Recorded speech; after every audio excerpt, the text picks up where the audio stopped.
Ustadz, Assalamualaikum. Assalamualaikum warahmatullahi wabarakatuh. Alhamdulillah ketemu lagi Ustadz. Di beberapa episode ya kita Ya. sudah melangkah beberapa episode. Ya. Oke, konkret. Kembali lagi di Ronda Sepeda, obrolan daging seputar pesantren dan sekolah. Gas Ustadz, saya sih pengen ngobrolin hari ini kan bulan Mei tepatnya. Ya. Melangkah ke Juni, banyak orang tua yang hari ini lagi galau.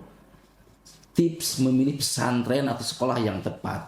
Seperti apa sih mencari yang mahalnya, yang murahnya saja, atau memilih lebih detail, kadang lihat visi misinya, reputasinya, atau mungkin sistem dan pengajarannya. Saya pengen lihat mending sekolah yang mana, ataupun kalaupun harus pilih mendingan sekolah yang full day atau yang boarding school. Ya. Clear, katakanlah boarding school teman-teman. Boarding school yang mana sih yang tepat buat wali santri, Ustadz? Boleh nggak? Seperti apa sih pandangan Ustadz, tips atau solusi buat hari ini calon wali santri baik yang mau masuk ke SMP ataupun yang mau masuk ke SMA? Ya. Paling tidak biar galaunya juga nanti terkurangi dengan jawaban dari Ustadz. Gimana Ustadz? Baik. Ini pertanyaan berat, jadi Ana minum dulu. Oke Ustadz, konkret. Silakan Ustadz, mantap. Oke. Ya, yang pertama ketika kita mau memilih sekolah, apakah itu pesantren atau sekolah full day di rumah, Ya. yang jelas harus memperhatikan kebutuhan dan potensi anak. Oke. Itu yang utama. Jadi jangan sampai kita ini terjebak pada keinginan ikut-ikutan. Setiap anak kita beda dengan anak orang, gitu ya. Kemudian dari SD misalnya, anak kita ini tidak sama dengan anak saudara kita bahkan, Atau kakaknya atau sendiri. kakaknya sendiri. Ya. Jadi itu harus kita perhatikan bahwa setiap anak punya potensi yang berbeda-beda. Yang kedua, tujuannya dia disekolahkan untuk mendapatkan apa?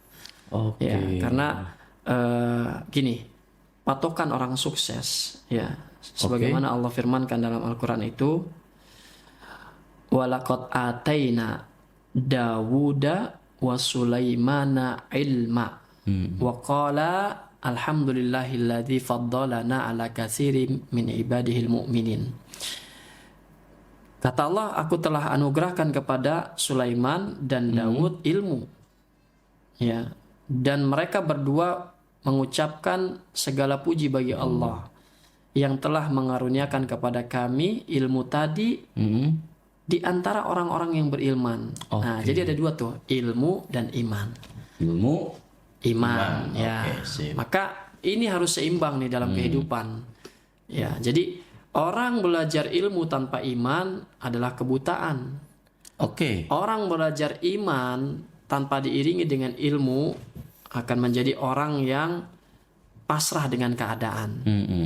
Karena orang yang berilmu itu, kalau kata Nabi, bagaikan bulan di antara bintang yang banyak. Bintang banyak, tapi tidak signifikan memberikan sinar, penerangan. Tapi bulan satu itu memberikan sinar yang lebih efektif dan lebih terang ya. Nah itu perumpamaan orang berilmu dan tidak. Nah anak kita ini beda dengan anak orang lain. Jangan disamakan, jangan kemudian punya harapan tanpa kita melihat pada anak kita gitu. Yang kedua, kalau memang kita punya tujuan ya sudah, iman dan ilmu yang tepat di sekolah Islam dong. Ya, sekolah Islam. Nah sekarang sekolah Islamnya full day atau pesantren. Itu masing-masing punya kelebihan dan kekurangan. Sekolah di full day punya kelebihan, dia akan selalu dekat dengan orang tua. Pengaruh orang tua ini cukup signifikan dan kuat. Mendapatkan bonding yang cukup, mendapatkan kasih sayang yang juga cukup, mendapatkan perhatian yang juga baik kalau di rumahnya memang siap. Nah, itu konkret. Jadi Kalau orang siap ya. Siap. Artinya kalau siap pemirsa ya, catatannya nih. antar jemput gitu. Kemudian nanti setelah di rumah seperti apa? Karena memang pembelajaran di sekolahnya ini full day, tidak intensif, maka orang tua siap dong maghrib baca Al-Quran bersama anak, subuh membangunkan anaknya, Kemudian sebelum tidur didampingi untuk berdoa dan melaksanakan adab-adab tidur. Oke. Di waktu-waktu lain dikondisikan dan didisiplinkan dengan berbagai jadwal di rumah. Artinya pendidikan di rumahnya pun Di harus rumahnya siap. harus siap, Punya kuat. kurikulum juga Iya. dong. Kalau orang tuanya laki-laki kerja, ibunya bekerja, ini repot. Anak dengan siapa? Oke. Banyak kasus orang tua ayah, orang tua ibu, dua-duanya sekolahnya tinggi, doktor, S2. Tapi anaknya dididik oleh, mohon maaf bukan merendahkan, tapi dididik oleh ART yang memang pendidikannya hanya SMP atau SMA. Terbatas secara keilmuan. Secara keilmuan, bukan ini ya, tapi terbatas secara keilmuan karena posisi harapan orang tua yang tadi S2 S3 kan tinggi. Nah, sementara kemudian anak lebih banyak berinteraksi dengan ART-nya atau siapapun yang di rumah yang memang tidak sepadan dengan harapan orang tuanya. Nah, ini juga menjadi PR. Nah, oleh karenanya orang tua ngukur diri, jangan sampai ya dia di full day kan, tapi di rumah juga nggak bisa nggak siap. Atau memilih pesantren gitu ya. Pesantren kelebihannya banyak juga, tapi kekurangannya juga banyak. Ya, kelebihannya dia integrated ya, antara pendidikan karakter, kemudian formalnya, religiusnya, kemudian juga aktivitas kedisiplinan, kemandirian semua integrated. Tapi persoalannya pesantren juga ada beberapa yang kemudian tidak mampu melayani anak dengan maksimal. Misalnya tidak sedikit juga di pesantren itu anak diajari mandiri tapi betul-betul mandiri. Tidak dibimbing seperti orang tua membimbing anaknya. Nah, ini kan juga fakta ya, dan memang ada di sekeliling kita. Nah, di pesantren keunggulan tadi itu, kelemahannya juga ada. Anak menjadi kurang dekat dengan orang tua. Kurang dekat dengan orang tua karena jarang tadi interaksi kan. Bondingnya kurang. Kemungkinan juga kan tumbuh kembangnya tidak didampingi orang tua secara langsung, tapi dititipkan oleh pihak lain, dalam hal ini para ustadz gitu, para ustadzah gitu ya, yang mungkin memang benar mereka orang berilmu, tetapi tetap kasih sayang seorang ibu ayah itu beda. Kecuali memang ada ustadz dan ustadzah yang memang betul-betul menganggap itu sebagai anak sendiri gitu ya. Dan ini jarang ya, memang jarang, meskipun ada gitu. Oleh karenanya itu yang pertama, perhatikan kebutuhan anak. Ya, terus anak ini cenderung kemana sih? Ya, jadi boleh nuansa agama, tapi juga diperhatikan bahwa anak juga punya kecenderungan kesenangan misalnya di bidang lain, apakah IT, apakah misalnya di dunia bisnis, apakah di dunia pertanian dan lain-lain yang memang kepemimpinan misalnya leadership. Maka itu dicarikan lembaga yang sesuai dengan potensi anak. Nah, sarannya orang tua juga bolehlah meminta bantuan lembaga psikologi untuk mengukur gitu ya, mengukur potensi anak ya. Potensi anak ini diukur kemana, kemudian juga dilihat keseharian anak ini potensinya kemana. Tat, agak motong sedikit, clear lah, katakanlah sekarang kita mulai sekolah Islam, potensi anak sudah ketahuan, kemampuan orang tua sudah ketahuan dan terbaca. Akhirnya orang tuanya, si bapaknya pengen ke pesantren. Terus di pesantren juga tetap ada IT kok gitu. Kata emaknya, udah jangan di luar aja udah. Terus di luar juga sama ada IT. Seperti apa, Tat? Ya tadi pertimbangannya orang tua ini mampu nggak? Yang pertama tadi, mampu nggak mendampingi dengan komitmen, penjadwalan, pendampingan yang kuat, keteladanan yang kuat juga, dan keilmuan tentunya ya. Siap dengan tumbuh kembang anak akan semakin tinggi usianya, semakin bertambah, semakin rumit pertanyaannya. Gitu ya. Nah, itu juga harus punya ilmunya. Yang paling penting bahwa ketika ada pilihan dua seperti itu, apakah di rumah itu ada potensi kemudian anak justru sibuk dengan dunianya sendiri. Nah, sekarang perlu diwaspadai gadget ini atau setan gepeng namanya. Itu betul-betul sangat memberikan dampak yang serius kalau tidak bisa dikondisikan di rumah. Makanya orang yang menyekolahkan di rumah mampu nggak menghindarkan itu. TV, kemudian lingkungannya, kemudian sekelilingnya, bahkan keluarganya sendiri gitu ya. Makanya orang memasukkan ke pesantren kan diantaranya karena orang tua sadar ilmu agamanya tidak memadai. Yang kedua, mungkin ilmu agamanya ada tapi waktu nggak ada karena sibuk bekerja. Ya kan? Atau waktu ada tapi Waktu ternyata ada, lingkungannya. nah waktu ada, ilmu ada, tapi dia takut lingkungannya. Bahkan di dalam rumahnya sendiri bahkan mungkin ada pamannya atau ada sepupunya atau siapa aja yang masih ngerokok, yang masih berucap yang tidak baik, yang ya kebiasaan-kebiasaannya sangat-sangat bisa dikatakan bisa mewarnai anak itu nantinya ke arah yang buruk gitu ya. Nah, kemudian yang kedua, sebenarnya setelah mau pesantren atau di boarding, ya itu tergantung kesiapan orang tua, gitu ya. Orang tua juga sanggup nggak nanti dengan konsekuensi di pondokin itu orang tua kunjung dan mengatur semua jadwal, ya. Tapi yang kedua ini penting, mau memilih pesantren atau memilih sekolah full day, perhatikan legalitas lembaga itu. Oke. Kenapa perlu legalitas? Ya, banyak sekarang kita sederhana berpikirnya. Lembaga-lembaga yang tidak perhatian terhadap legalitasnya, itu artinya banyak juga yang tidak perhatian terhadap sistem. Nah, negara ini negara yang semuanya sudah ada aturannya. Negara ini juga menaungi. Lembaga ini juga undang-undangnya sangat bagus. Undang-undang Sisdiknas 20 2023 atau 2025 diperbaiki itu ya mengacak tujuan pendidikan negara Republik Indonesia ini apa? Ya, yang pertama menghadirkan atau menciptakan anak-anak yang beriman bertakwa, berbudi pekerti luhur, kreatif dan berdaya saing global. Itu kan semua bagus. Nggak ada persoalan di situ. Legalitas tadi. Kemudian dengan alasan wah susah kalau nanti ngurus ini nanti kita diatur oleh ini diatur oleh itu ya padahal itu juga tidak benar. Bahwa insya Allah negara ini mengakomodir semua bentuk-bentuk kontribusi masyarakat dalam mengelola pendidikan selama sesuai dengan tadi undang-undangnya. Nah, maka legalitas ini penting sebagai wujud. Sekarang kita lihat kasus-kasus yang muncul ini rata-rata hampir kebanyakan tidak memperhatikan legalitas itu sendiri. Contohnya ya, bayangkan dia sudah mendirikan sekian waktu tapi tidak terkoordinasi dengan masyarakat, tidak terkoordinasi dengan aparat pemerintahan yang menaungi di dunia pendidikan, apakah itu Kemenak atau itu Kemendikbud itu. Dan mereka itu kan juga orang-orang yang punya keilmuan di bidang itu. Ya, seharusnya sinergi, bukan dihindari. Sinergi jangan dihindari. Nah, legalitas itu penting karena ukuran bagi sebuah lembaga untuk bisa dia dikatakan sukses atau tidak kan harus ada lembaga yang menilai dong.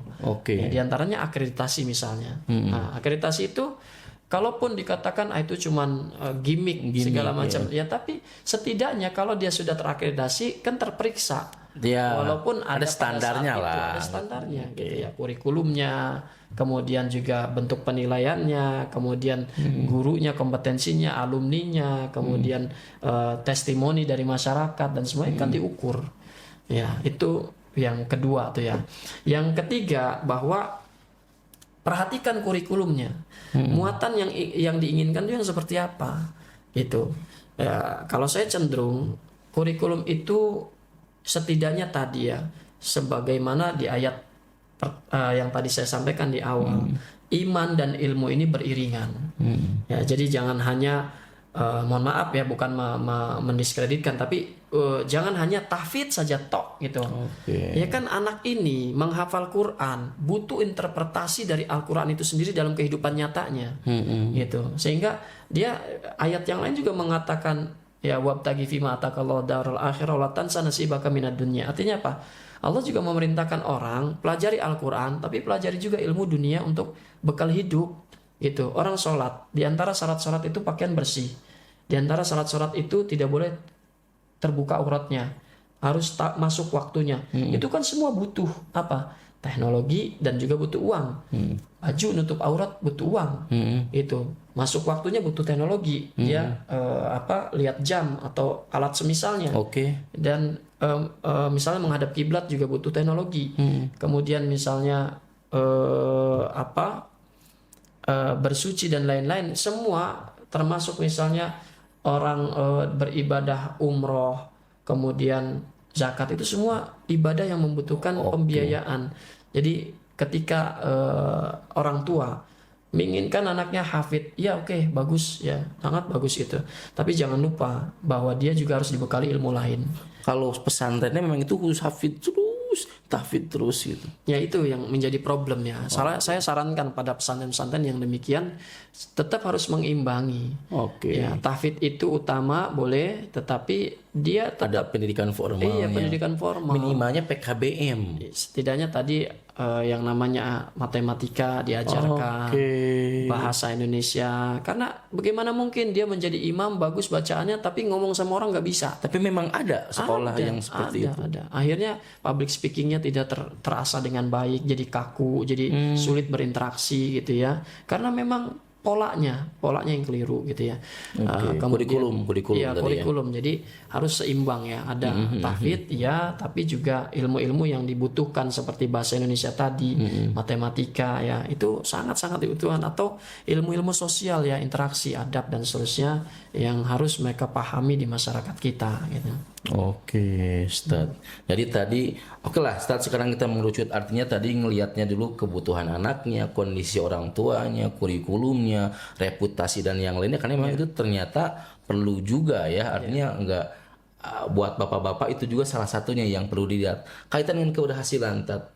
Sebenarnya kalau ngomongin hari ini, per hari ini yang lagi rame-ramenya anak-anak di luar nggak kekontrol. Antum ada nggak masukan baiknya masuknya kemana anak ini kalau hari ini? Dan kalau ngomongin keberhasilan itu berhasil di luar atau berhasil di dalam sih?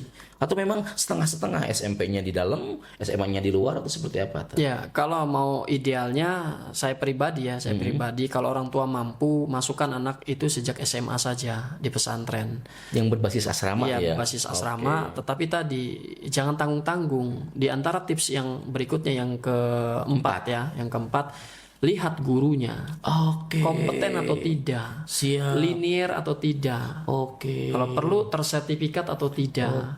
Karena guru ini kan profesi ya, guru ini profesi, bukan sebuah Ngajar biasa ilmu aja dadakan gitu, ilmu kursus misalnya. Guru itu nggak bisa ditempuh dalam waktu pendidikan 1 tahun 2 tahun, tidak bisa. Guru itu profesi yang memang resmi dan dia punya serikat ya, punya perkumpulan, perhimpunan dan seterusnya. Sehingga guru itu sama dengan dokter.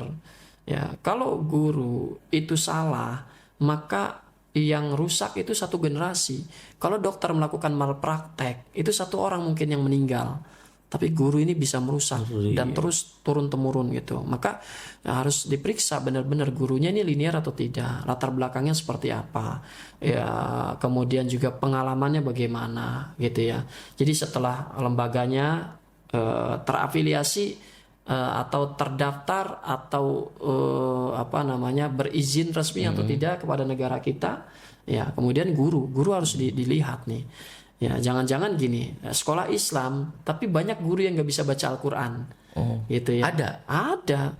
Saya berapa kali menemukan sekolah Islam sudah lama bahkan, dan jumlahnya tidak sedikit. Bayangkan waktu itu saya survei dan kaget itu pemilik sekolahnya ketika saya menemukan dari 60 guru 25 orang yang nggak bisa baca Al-Quran. Subhanallah. Nggak bisa ini artinya iya terbata-bata, tidak lancar, kacau bacaannya. Padahal sekolah Islam. Itu guru langsung atau guru yang non langsung? Guru artinya Guru matematika kan dia nggak langsung ngajarin. idealnya guru di sekolah Islam, di antara syarat untuk diterima itu kan ya dia bisa beribadah dengan baik dong. Gimana mungkin sekolah Islam tetapi hal mendasar sebagai seorang muslim yaitu membaca Al-Quran gitu ya?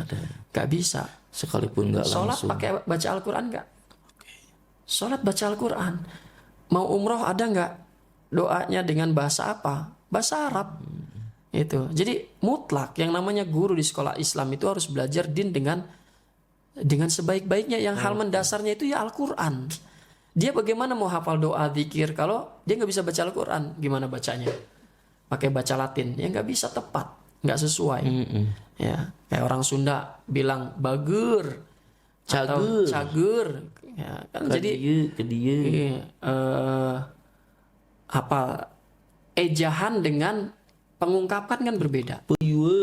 Peyem bilangnya peyem ya. Peyem. Tapi tulisannya peyem gitu kan ya. Oke. Nah, seperti sip. Gimiknya sebenarnya. Oke, menarik. Jadi tadi gurunya juga harus dilihat. Iya, guru harus dilihat dan mutlak. Guru itu adalah standar yang juga harus diperiksa.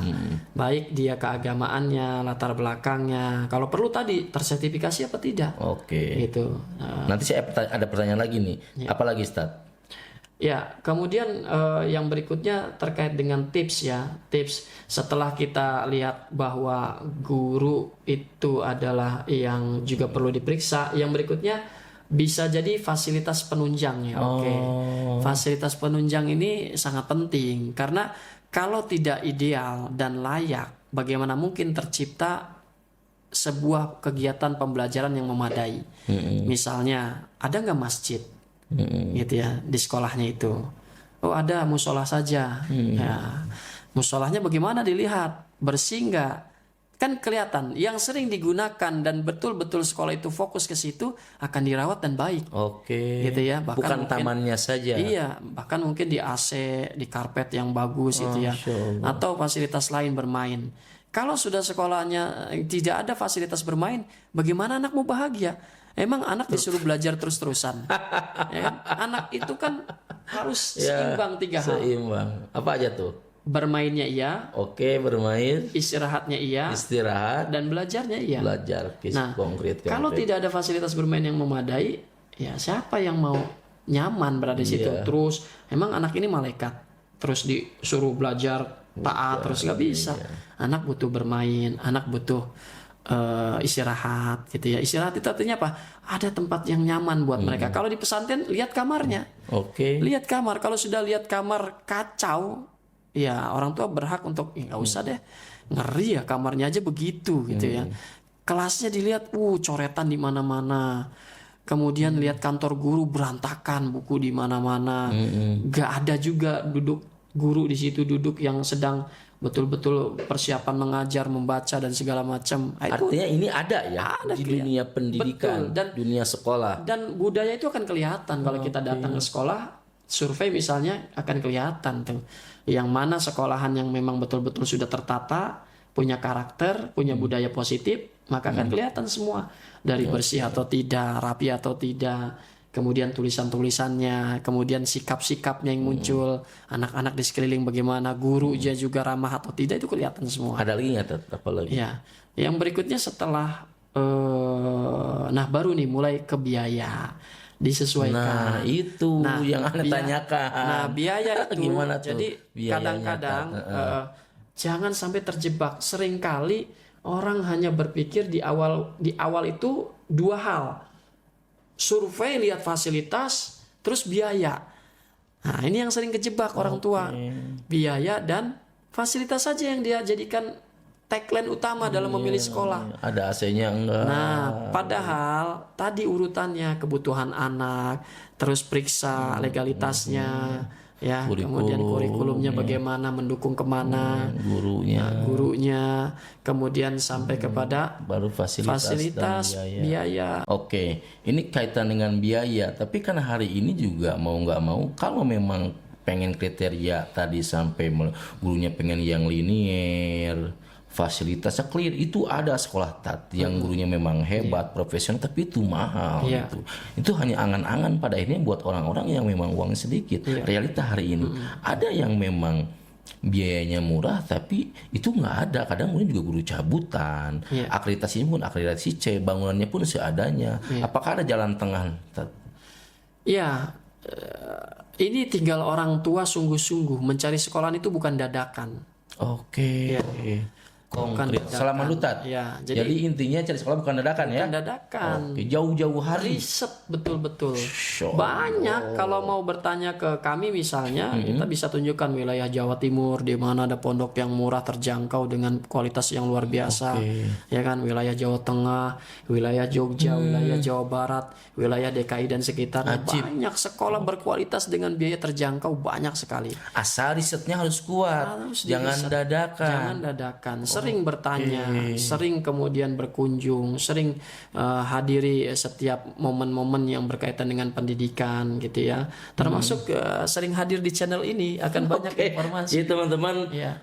jangan lupa pokoknya kesini aja kalau pengen tahu obrolan tentang pesantren dan sekolah, ada info-info tadi ya, sekolah-sekolah yang menarik. Ya. Oke Ustadz, ini artinya tadi ternyata salah satu bagaimana mencari sekolah yang tepat itu bukan hanya tadi karena lihat mahal dan murah, tapi yang terpenting yang saya tangkap adalah harus riset ya. Iya.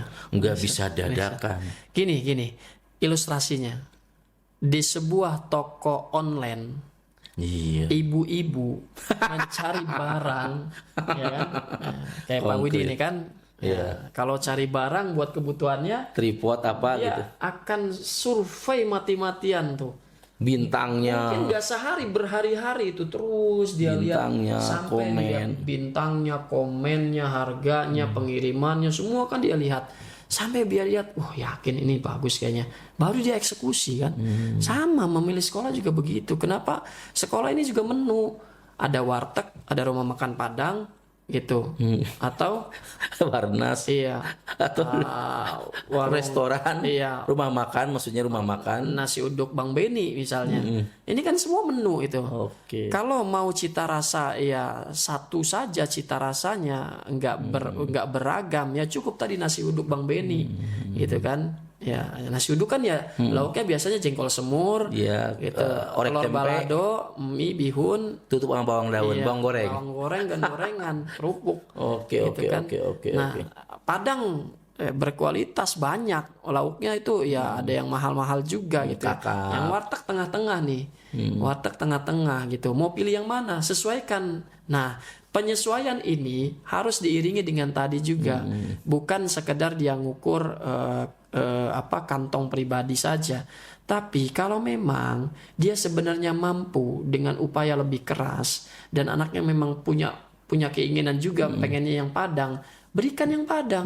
Sekalipun memang mampunya hari ini warteg, tapi kayaknya kalau di Padang-Padang kan kayaknya harus mampu deh. Iya. Tawakal itu harus dilakukan. Tapi jangan konyol juga dong. Tidak konyol, dia penuh perhitungan, pertimbangan. Ibaratnya gini deh, kenapa sih kita kredit mobil bertahun-tahun berani loh? Padahal sama, nyekolahkan anak besok bisa mati juga, kredit mobil besok juga bisa mati. Karena mati itu hal yang gaib, nggak ada yang tahu. Tapi kalau menyekolahkan anak takutnya berlebihan, kredit mobil ambil dulu. Nikmati dulu gitu. Kredit rumah sampai 25 tahun dilakukan. Digas kredit rumah karena menganggap rumah itu penting, harus tinggal di dalam rumah, ngontrak terus capek. 25 tahun tapi dia ngontrak. Padahal anak cuma 6 tahun. Kredit anak itu maksimal 6 tahun kalau di pondok. Iya. Gitu kan. Tapi dia takut dan ragu. Artinya gini Pak Ustadz, berarti nggak ada alasan buat mama hari ini mencari sekolah itu kan ya sosmed, tinggal cari di TikTok, IG, YouTube, artinya banyak. Salah satunya di channel Roda Sepeda ini gitu ya, Tad. Oke, Tad, ini menarik juga. Jadi sudah kebaca ya bagaimana tips cara memilih sekolah. Oke, siap ibu-ibu di rumah, bapak-bapak di rumah. Jadi seperti itulah tips dan trik memilih sekolah dari mulai tadi bagaimana kalau full day, apakah boarding school dan yang lainnya. Jadi intinya dikembalikan lagi ke kebutuhan emak-emak, ibu-ibu, bapak-bapak yang ada di rumah. Oke Ustadz, terima kasih. Nanti kita bahas lagi bagaimana cerita tips dan trik memilih pesantren. Intinya kembalikan lagi ke kebutuhan masing-masing. Satu, kedua yang saya tangkap risetnya juga harus kuat. Jangan ngedadakan, karena didikan bukan dadakan. Iya, didikan bukan dadakan. Oke, konkret. Alhamdulillah di Roda Sepeda obrolan seputar pesantren dan sekolah. Terima kasih. Wassalamualaikum warahmatullahi wabarakatuh. Iya. Assalamualaikum. Syukran. Syukran.